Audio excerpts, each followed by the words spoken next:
Olá, meus irmãos, graça e paz para todos vocês. Estamos aqui mais uma vez para gravar o vídeo da lição de terça-feira, 5 de julho.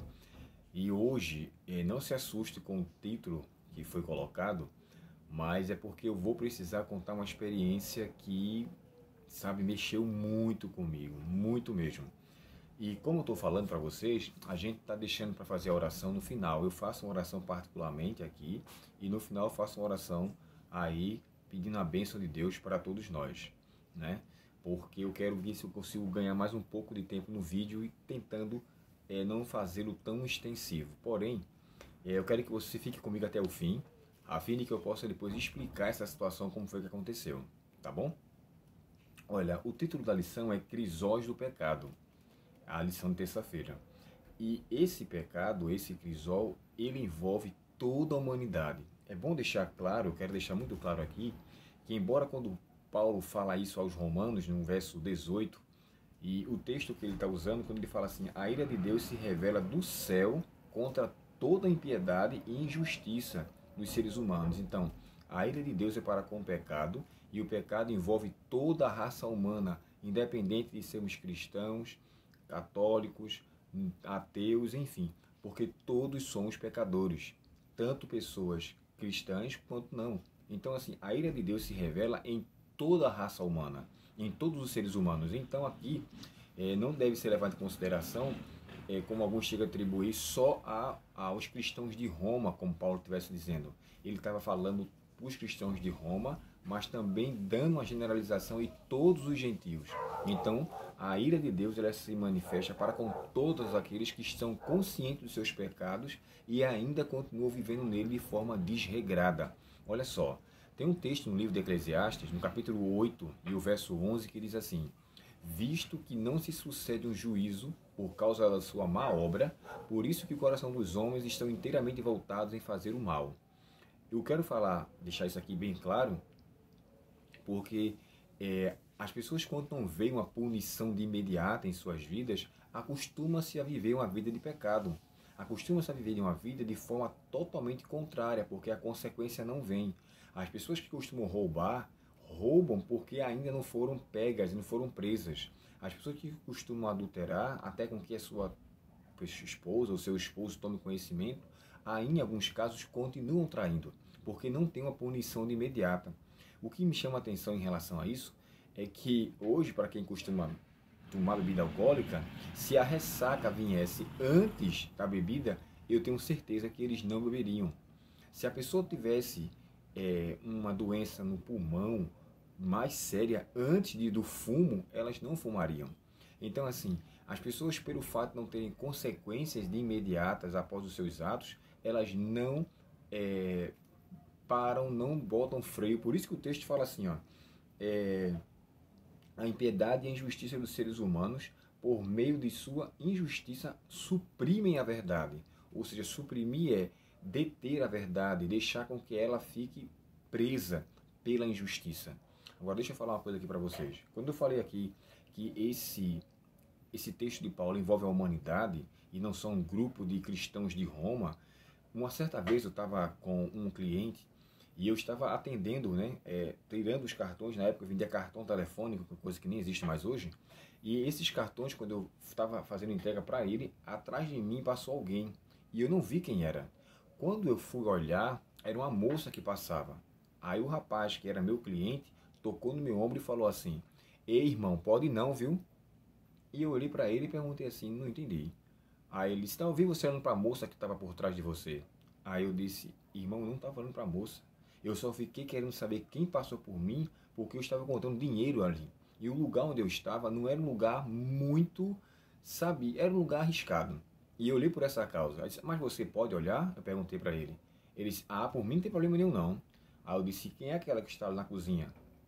Aí ele disse: é minha esposa. Aí eu disse: você é casado, né? Então, se eu, por ser cristão, não posso olhar para uma moça que está passando por trás de mim, e você, sendo casado, pode, então como é que pode ser uma coisa e a outra não? Aí ele olhou para minha cara, não gostou muito, aí deu as costas, pagou o dinheiro e foi embora. E eu vim embora então. Sabe o que acontece? Hoje se atribui aos erros só para aqueles que conhecem a verdade, mas a ira de Deus, como foi dito no texto, ela repousa sobre todo ser humano, todas as pessoas. Agora, por quê? Não se tem consequência de imediato. E por essa causa as pessoas vivem deliberadamente no pecado. É o texto que eu falei de Eclesiastes 8, verso 11. Agora, para não ficar naquele drama, né, pela história que eu coloquei aqui no título, eu vou dizer uma coisa para vocês. Se nós pensássemos nas consequências antes dos atos, muitos crisóis seriam evitados. Se eu não quero me relacionar com uma moça, eu não vou começar em conversa de rede social, deixando com que aquela conversa crie-se uma intimidade, crie-se um vínculo e eu venha chegar nos finalmente. Então, assim, eu tenho que ter cuidado em relação a isso. Porque se eu não tiver, eu vou deixar as coisas correrem solta e aí eu vou me desenfreando e quando menos espero, já aconteceu. Mas se você pensa na consequência, antes de dar o primeiro passo, você com certeza não irá fazê-lo. Agora deixa eu contar para vocês aqui essa experiência e a gente fechar aqui o assunto da lição de hoje. Uma certa vez, um irmão da igreja, ele estava me devendo um determinado valor. E eu pedi para que ele pagasse e marcasse uma data. E depois de tanta embromação, ele chegou a dizer, vá na igreja tal, que eu vou estar lá e lá eu lhe pago. Aí eu disse, tudo bem. Quando eu cheguei lá e fui falar com ele, ele disse assim, Abel, eu não trouxe o dinheiro, eu não vou poder acertar nada com você. Aí eu disse, como assim? Eu disse, não, não vou acertar.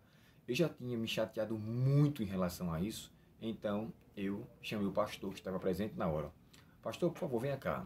O pastor veio se aproximando, chegou entre eu e ele, estava aqui, eu estava no meio, o pastor estava à minha esquerda, ele estava à direita, e ele perguntou, por que você chamou o pastor? Aí eu falei para ele assim, olha, eu chamei o pastor para com que ele agora sirva de testemunha de que você não quer pagar. Aí ele disse assim, ah tá, o pastor, ele está aqui para testemunhar, então agora vai ser melhor ainda. Eu, pastor, não vou pagar, tá entendendo? Não vou pagar. Aí ele olhou para mim e repetiu a mesma frase. Rapaz, eu confesso que aquilo me deixou muito irado. Muito irado. Eu baixei minha cabeça, coloquei a mão no meu rosto, fiquei super aperreado e eu precisava daquele dinheiro. E ele disse assim, vai fazer nada não, Abel? Não vai fazer nada não? Ainda catucou o meu ombro. Irmãos, a gente tinha acabado do culto na igreja, o culto tinha acabado de terminar. Os irmãos estavam saindo da igreja. E eu pensei, esse cara está querendo criar confusão.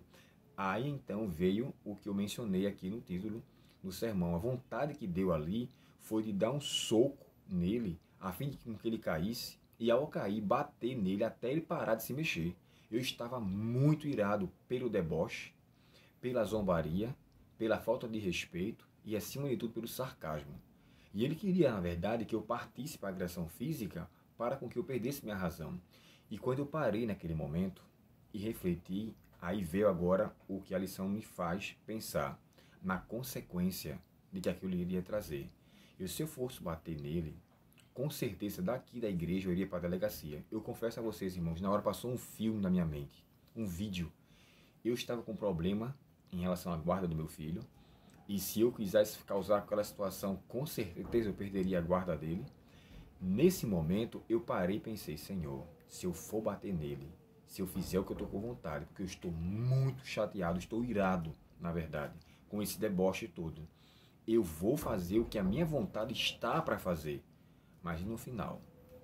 E depois? Sabe? Eu quero que você raciocine aqui comigo uma coisa. Todas as nossas ações, todas elas, têm consequência. Se nós pensássemos na consequência antes dos atos, evitaríamos muitos males, mas muitos males. Então, o meu conselho a você hoje, eu não cometi isso que estava com vontade, mas eu vou te falar, viu? Vontade não faltou, porque era uma ira grande. Eu perdi o dinheiro. E só para fechar essa história, o pastor perguntou assim, Abel, você vai fazer o que agora? Aí eu disse, pastor, eu vou alimentar minha mente como se eu tivesse sido assaltado por um ladrão e logo eu não tive como fazer nada porque eu estava armado, para com que eu me conforme e releve essa situação. E para piorar, ele ainda sentou na moto e quando foi embora ele disse assim, se você tiver algum argumento que no manual da igreja diga que eu tenho que pagar, aí você me fala, porque esse manual não tem nada que fale sobre isso. E aí ele deu uma risada bem sarcástica e foi embora. Eu fiquei muito irado, mas olha, eu estou em paz, graças a Deus. eu não cometi o que a minha mente quis levar naquele momento. Eu aconselho a você a fazer a mesma coisa, sabe? Tudo que nós fazemos tem consequência. Os pecados têm consequência. Alguns casos, eles servem como métodos pedagógicos para nos fazer voltar. Em alguns outros casos, lamentavelmente, a pessoa se desenfreia naquilo e permanece nisso, naquele mesmo estilo de vida até a sua morte. É lamentável isso. Porém, o que eu apelo a você é: não tome decisão com a cabeça quente. Não deixe com que a ira do momento lhe externize ou venha lhe causar uma ação que lhe comprometa o seu futuro, e sempre pense nas consequências. Todo pecado tem consequência. Já disse alguém, né? Uma ação provoca uma reação. Então, se eu vou agir daquela forma, com certeza vai ter reações piores subsequentes. Então, eu apelo a você que, a despeito de tudo que acontece conosco, a ira de Deus é para com o pecado de toda a humanidade, mas que nós possamos permitir com que a natureza de Cristo renasça em nós a cada dia, e que nesses momentos de euforia, sabe, de que estamos acalorados, não permitamos com que o nosso velho homem apareça, mas que na verdade possamos ser convertidos, e convertidos completamente. Vamos orar ao Senhor e pedir para que os crisóis de nossa vida, esses que são os crisóis circunstanciais, aquele que eu falei para vocês do vídeo primeiro, da primeira lição, esses crisóis que são metafóricos, que são circunstanciais, Deus, ao permitir que chegarmos lá, possa nos permitir para que ali sejamos aprovados, e em meio àquela dificuldade não possamos deixar com que o nosso mau coração externalize. Vamos orar ao Senhor. Querido Pai Celestial, te agradecemos, Senhor, porque nós temos o Teu Divino Espírito Santo. Dá-nos forças para não permitir com que venhamos agir conforme o nosso mau coração. E sempre que tivermos o desejo, a vontade de cometermos algum pecado, que possamos, Senhor, pensar nas consequências antes de cometer os atos, para que dessa forma possamos estar cada vez mais nos precavendo, nos protegendo da malignidade que o pecado nos ocasiona. Nos dá a Tua bênção, Senhor, o Teu perdão, que o Teu Espírito Santo continue a ser o nosso auxílio, e que as palavras de Isaías 30, verso 21, que diz que nossos ouvidos ouvirá uma voz de trás dizendo: este é o caminho, andai por ele, que nós possamos ouvir a Tua voz e andar na mão da Tua presença e não na contramão da Tua presença. Perdoa, Pai, mais uma vez nossas faltas, e obrigado por estas bênçãos. Guarda, Senhor, todos os nossos irmãos que estão assistindo esse vídeo, que o Senhor os guarde em Teus cuidados e os proteja e os conceda consciência para com as consequências antes dos atos. Nós te pedimos, Senhor, em nome de Jesus. Amém. Até a próxima. Deus abençoe você.